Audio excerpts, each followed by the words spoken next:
Whenever you face serious issues in your relationship, it can nearly always be chalked down to a lack of love. On one hand, you may be the problem simply because you don't understand how to give genuine love. And on the other hand, your partner may be the one with the same problem. And oftentimes, both of you are to blame because you do not understand one another. Nearly all of the problems in today's world could actually be fixed with real love. But let's start with you. Throughout this video, I'm going to educate you on the 14 characteristics that describe what love is and what love isn't. I want you to study this so that you can determine whether you are showing up to your relationship with actual love for your partner and vice versa. Once you understand this and implement this in your life, you will know how to gauge the emotional health of your relationship at all times. Now, let's begin with the Bible verse that actually describes the 14 characteristics of love. Now, I'm just going to intercede here to mention that this is a follow-up of the previous video I did last week, where I discussed how a relationship transitions from the honeymoon stage to genuine love. Okay? So for any of you that haven't watched that, I recommend you pause the video now. The link is in the description, and you watch it and then come back to this video and continue on from now. Okay, with that said, let's begin. 1 Corinthians verse 13, 4 through 8 says, "Love is patient, love is kind. It does not envy and it does not boast. It is not proud, it does not dishonor others. It is not self-seeking. It is not easily angered. It keeps no record of wrongs. Love does not delight in evil, but rejoices with the truth. It always protects, always trusts, always hopes, and always perseveres. Love never fails." So these are the 14 characteristics of love that I'm going to break down. The love we see described in this piece of scripture comes from the Greek term agape, which translates to selfless love. This is distinguished from sexual desire, which was known in Greek as eros, and it's also set apart from the term phileo, which means brotherly love.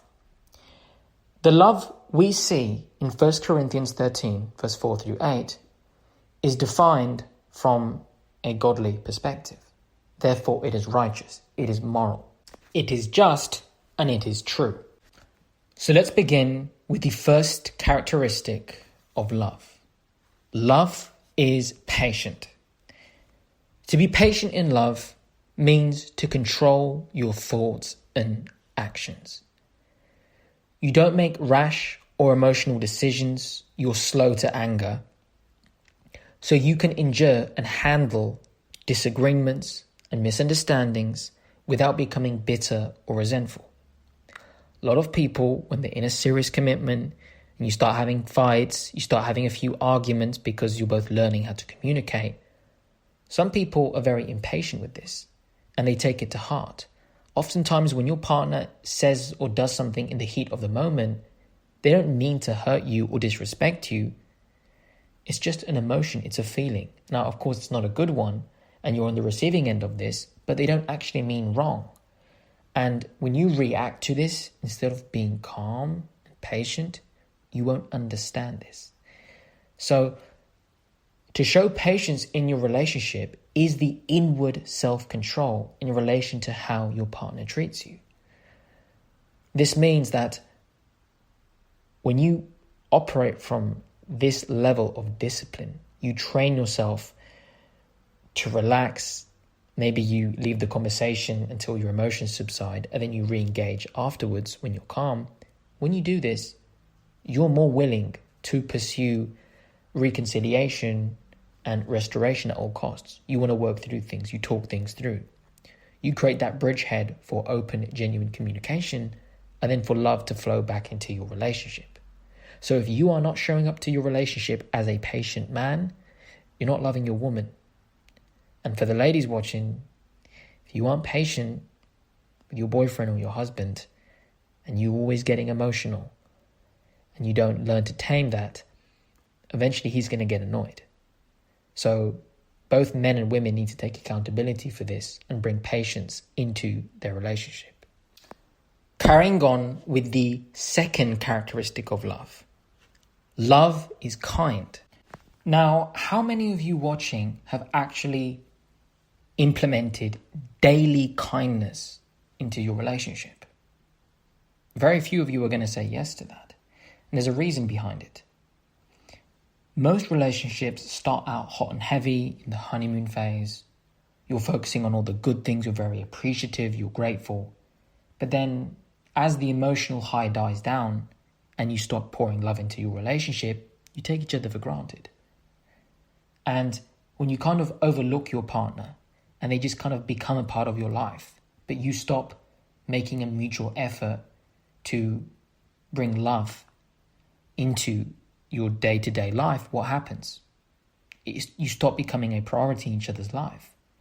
Oftentimes this can cause bitterness, spite, and you can both turn away from being kind. You see, being kind means how you express generosity and graciousness to your lover. Guys, when you love someone, when you appreciate something, what happens? You make an effort and a commitment to make it last. Through your actions, you're kind to it. You treat it well. You don't want to break it. You don't want to damage it. You want to maintain the beauty and the connection you have. Therefore, you treat your partner with kindness. So if you ever catch yourself being unkind, being rude, being nasty, you are very hurt, and it's not coming from a place of love. Because to show kindness means that you are tender, you are merciful. Even when you have an argument with your girl, she's upset, she's getting emotional at you, or she just does something to annoy you, right? You're just not in a good mood. Be very careful with that. You should always show kindness, because kindness is the outward relation to your lover under all circumstances. This means you do good to her even when it doesn't benefit you. Again, she's emotional, she's had a bad day, you don't really want to listen to her, she's kind of bothering you. That's when you really need to be kind to her, because that's when she really needs your love. That's when you sit down and you sacrifice through discipline and you listen to her. You're present with her. And she will notice that. She will feel with that. She will feel that. Okay, women are intuitive. They know when you're faking it, guys. But when you genuinely make an effort to be kind to her through thick and thin, that rubs off on her. And she's going to go, you know what? I've got a kind man. Remember, men lead, women follow. So when you lead with kindness, you invite her to do the same. Okay? So make sure that you show daily kindness, that you're grateful, that you appreciate your spouse daily. This is how you can pour love in your day-to-day life. I mean, if you make it a daily activity, if it becomes a habit, you're both going to be kind to one another. That's love. Carrying on with the third characteristic, which is love is not envious. Plain and simple, this means that you never compare nor compete with your lover. If you or your partner ever catch yourselves in a moment where you're bickering, you're comparing yourselves to each other, you're trying to be competitive with one another, see who can beat each other, who's better, who's worse, you do not love each other. Because when you love someone, number one, you want the best for them. Number two, you accept them as they are. And number three, you grow so close that the only thing that ever happens is you complement one another. That's real love. You guys mix well because there's compatibility in chemistry. You bind well. You're glued together. The Bible says the two become one flesh. So you're on the same side. You're on the same team. And if you're fighting against each other, remember, a house that is divided against itself, against its own, cannot stand. You need to have each other's backs. You need to protect one another. So if you ever find yourself comparing or competing with your partner, you're not showing love. If you find yourself tearing her character apart, mocking her, you need to take a step back and get right with God. On one hand, you may have unrighteous jealousy, which is always founded on possessiveness, insecurities, and fear, you need to sort that out. On the other hand, there may be righteous jealousy, which can take place when your partner or your lover doesn't really put you first or prioritize you, displays a lack of respect for you. In that case, your jealousy is founded upon truth because there's a reason for you to feel that way. But even then, what you want to do is communicate like an adult, be a man, be direct, be masculine, be straightforward and upfront, and get to the root of the issue. Call her out on her behavior and speak about the problem. Instead of resorting to being selfish, focusing on your own emotions and trying to tear her down, pick her apart, compete, insult her, because that will destroy love. Continuing on with the fourth sign, love does not boast. Guys, love is not proud. Okay, boasting is rooted in inflating oneself above others.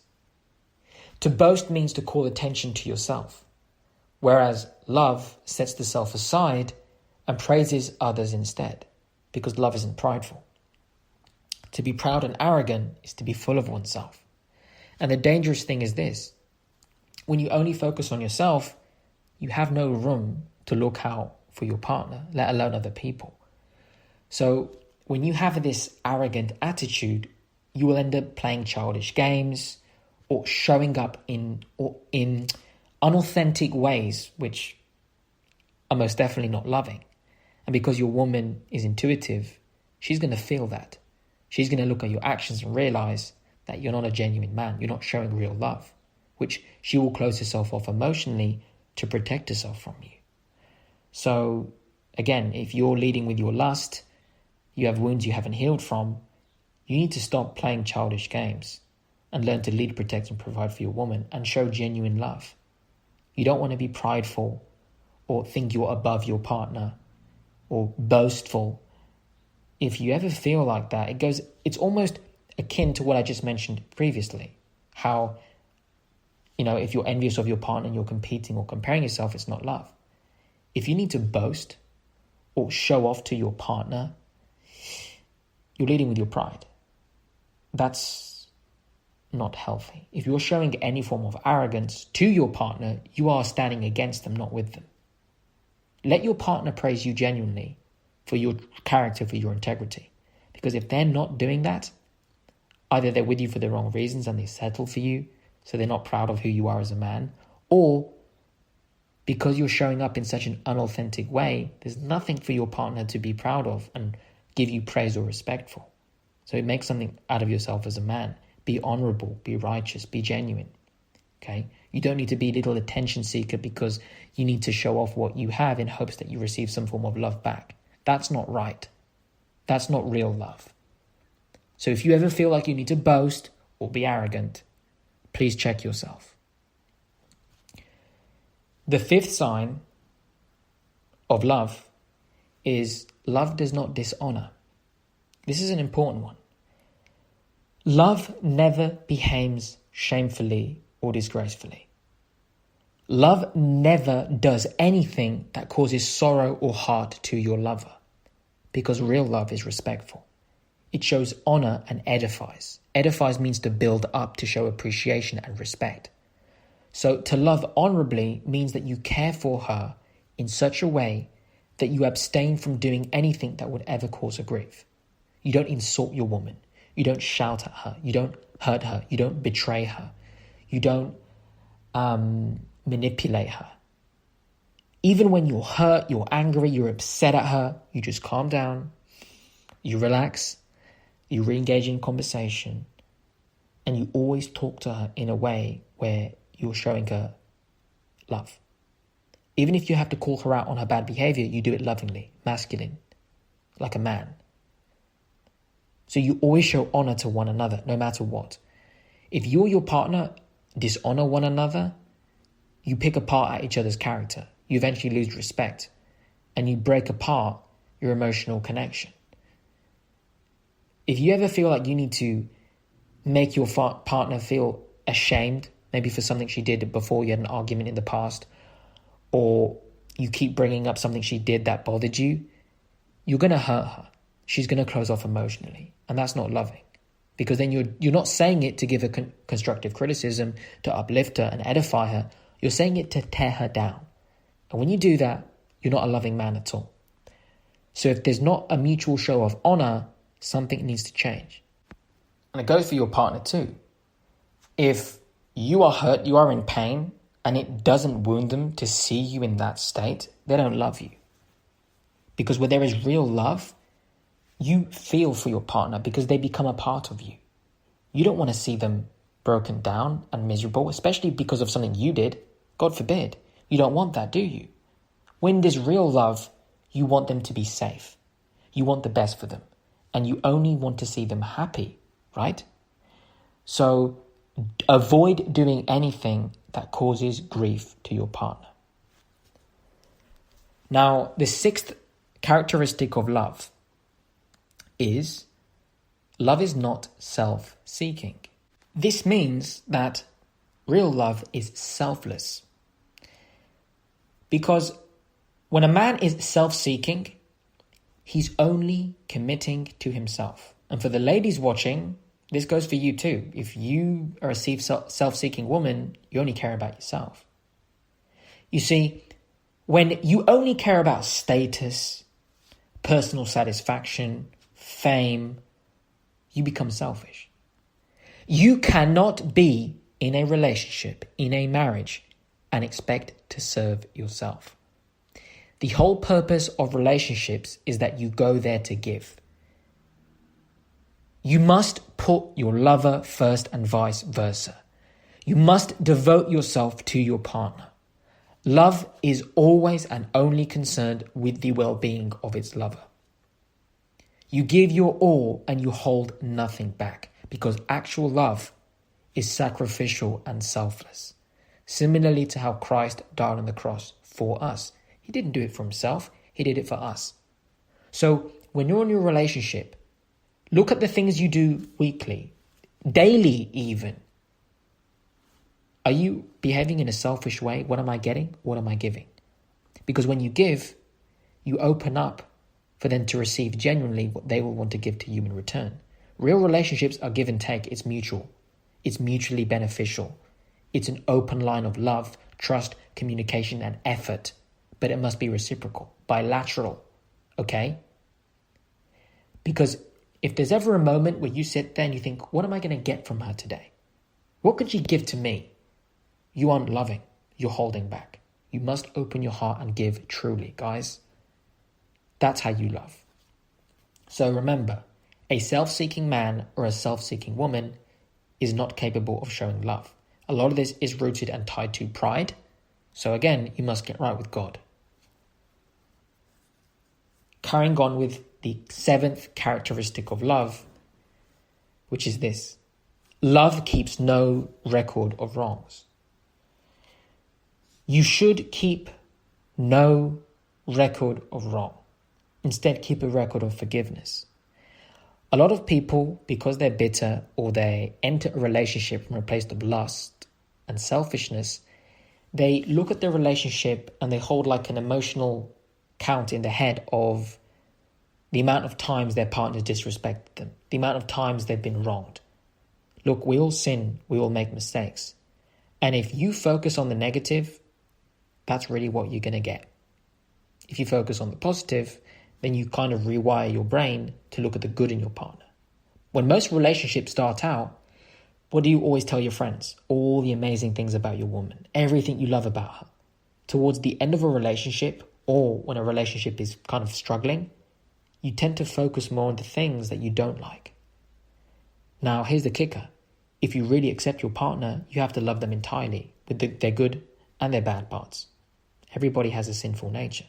Now again, if you really love them, you're going to be forgiving.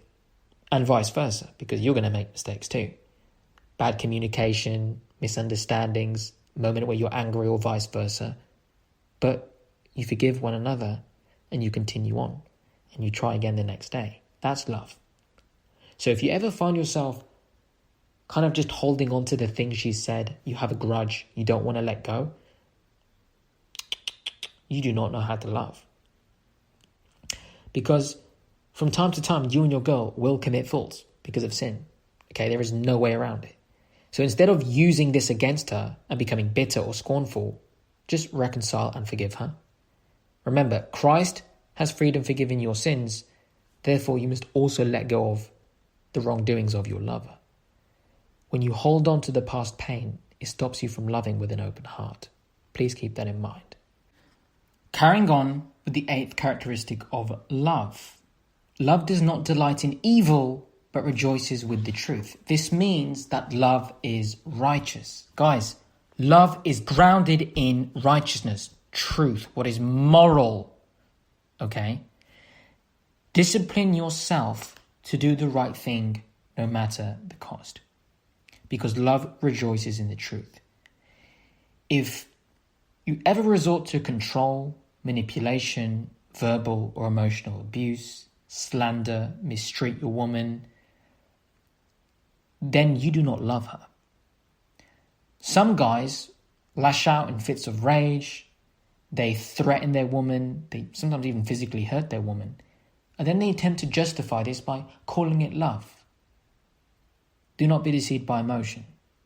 None of those things are loving. Because a loving man treats his woman with gentleness and grace. Because love loves the truth. If this offends you, then you need to get right with God. Whether you are upset, sad, angry, or scared, you must commit yourself to communicating in a straightforward, direct manner to your woman with vulnerability and honesty. Always express the truth to your woman. How can you expect her to be open and vulnerable and tell you the things that upset her or wound her? Truly, if you aren't going to do the same, you must make a mutual effort. Remember, the role of the man is to lead, protect, and provide. Now, one key aspect of being a leader means to go first. The leader leads from the front, not from the back. So, when you are upset or something bothers you, you don't hold it in. Because then it's like a bottle of Coke and you fill it with Mentos. You shake it and it's going to explode later on in worse ways. It just kind of builds up, like the pressure building up, and then it just explodes emotionally. You may find yourself just lashing out in a moment of anger 3 months later and you don't know where it comes from. Because what you wanted to express is kind of been locked away, but it doesn't disappear. It stays there and it will come out in uglier ways in the future. So when you have these things that are going on in your relationship, be a man. You're upset, tell her what bothered you. You're happy with your woman, you're grateful for her, tell her why. Communicate clearly and make it a daily habit. Do what is true, what is righteous, day in, day out, and you will reap the rewards for that, because then you invite her to do the same. Carrying on with the 9th characteristic of love. Love protects. See, love always protects. This means that you are prepared to lay down your life. To protect means to keep your woman safe. This includes leading her in the right direction, steering her away from bad decisions, and defending her against external threats or danger. But the interesting thing here is, when you love someone, protection goes beyond the ability to just keep them safe physically. It's also protecting them emotionally, even in terms of their own health. So if your woman, for example, keeps eating junk food or she's drinking alcohol, you kind of steer her away from that. You're protecting her from damaging her health and vice versa. Don't get offended if your girl calls you out because you're becoming a fat slob, right? Or you're becoming lazy. She's protecting you from weakness. She's protecting you from becoming complacent. So it's very good to hold each other accountable. Because at the end of the day, when you love each other, there should be a mutual level of protection. Now, of course, your woman can't protect you physically the way you can, but she will do it in other ways, as I've just mentioned.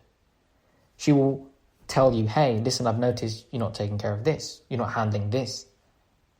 She may even become upset and call you out on stupid things that you're doing in your own life. She does this to shake you out of your complacency so that you can go back to being the man she first met at the beginning. so that she can feel protected by you. Okay?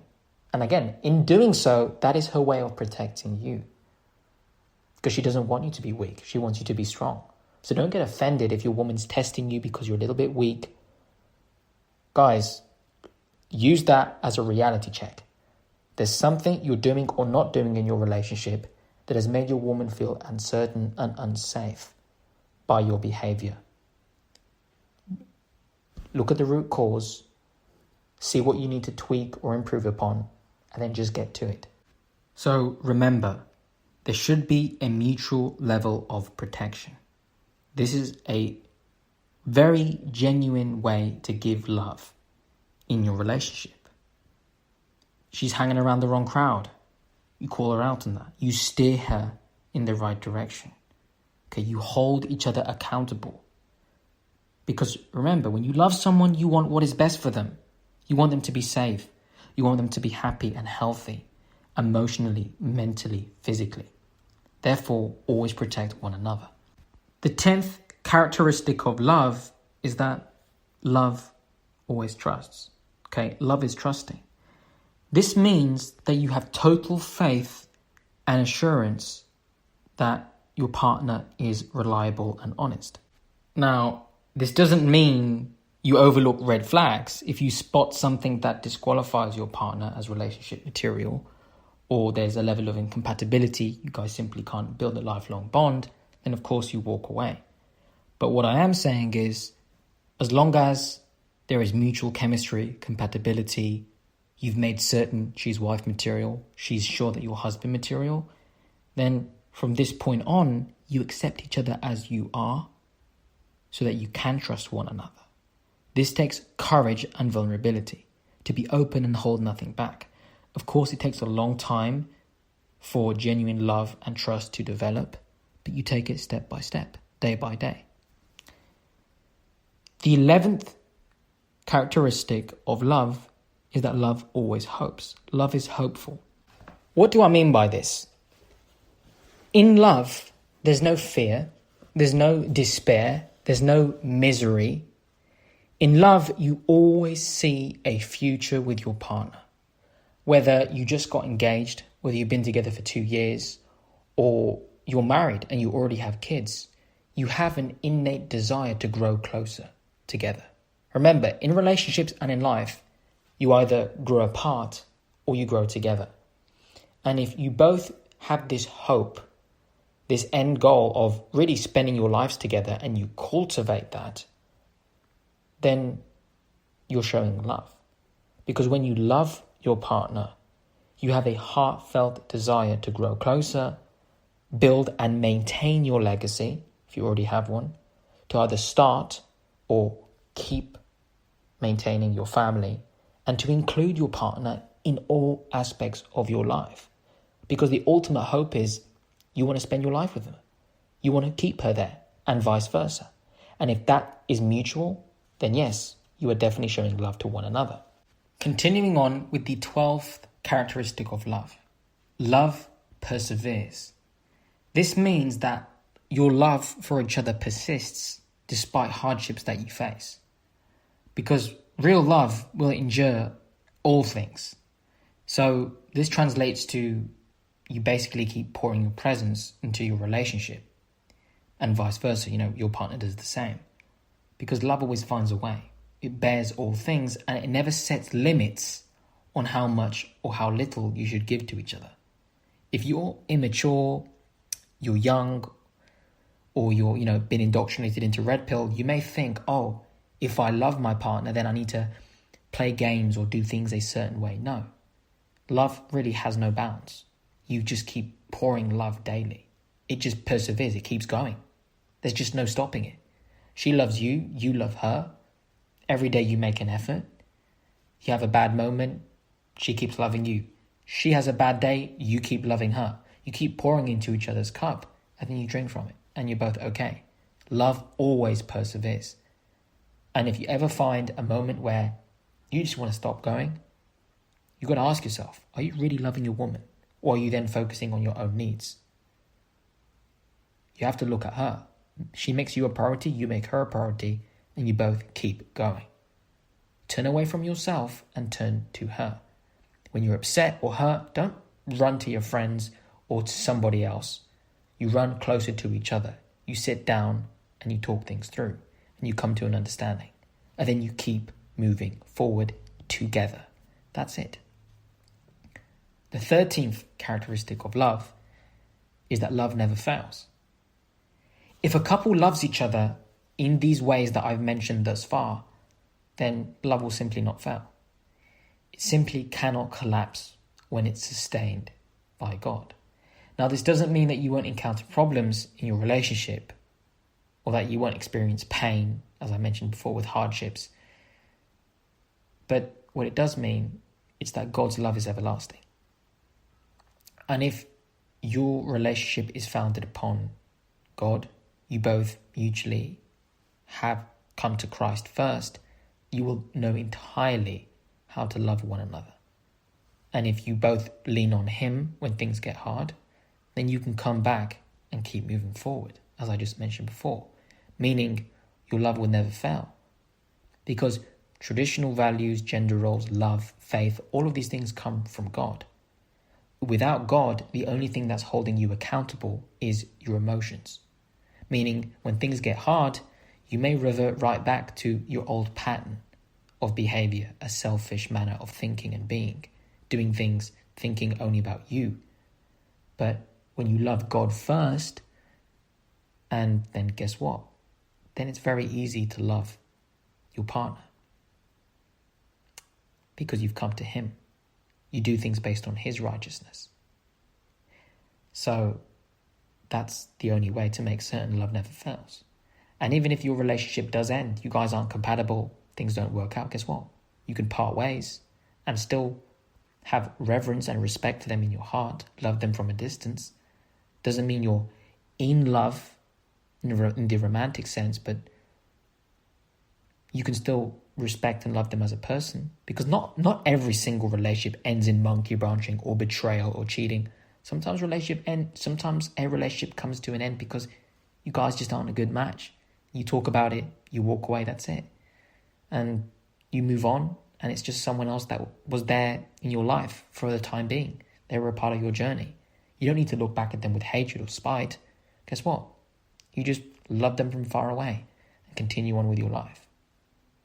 But if you do want your romantic relationship to last and make certain it doesn't fail, you both have to have a connection with God. He's the rock upon which you build your actual marriage.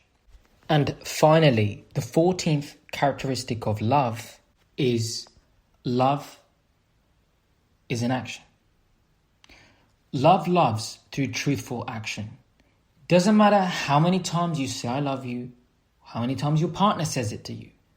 Unless your actions match your words and vice versa, then you're not loving each other. Okay? Words and speech are great, but ultimately you are what you do. And love is just like a flower. You stop watering it, it will wither and die. You stop exercising, what happens to your body? It gets out of shape, it becomes weak. And the moment you both stop pouring love through your action into your relationship, then you end up with a miserable, stale, complacent, sexless, lifeless marriage or lifelong commitment. But the good news is, the moment you start watering it, the moment you start working out, and the moment you begin to pour love back into the relationship, it comes alive again. See, love is not just a feeling, it is a choice. Both you and your partner must be disciplined. It has to be a daily sacrifice, a commitment, until it becomes a habit. And again, if you're really passionate about one another, you've got mutual chemistry and compatibility, I know you will do this. So if you ever look at your relationship and you're not receiving much love from your partner, focus on what you can do. Are you holding back? Is there something that you're not giving? Turn that around. Do more. Love more. Do it through your actions. Show your love throughout the things that you actually do day in, day out. And you will always invite your partner to do the same. So those are the 14 characteristics of love. implement them into your relationship. And even if you're single watching, you can learn a lot from this and, again, plan ahead for the future. So either way, it's beneficial to you. And that's the end of today's video. Hope you all enjoyed it. Leave a like, comment down below your thoughts, what you'd like to see next. And feel free to share this video with a friend, family member, or anybody who will benefit from my work. With that said, hope you all have a wonderful day. God bless all of you and your families, and I'll see you all in the next one.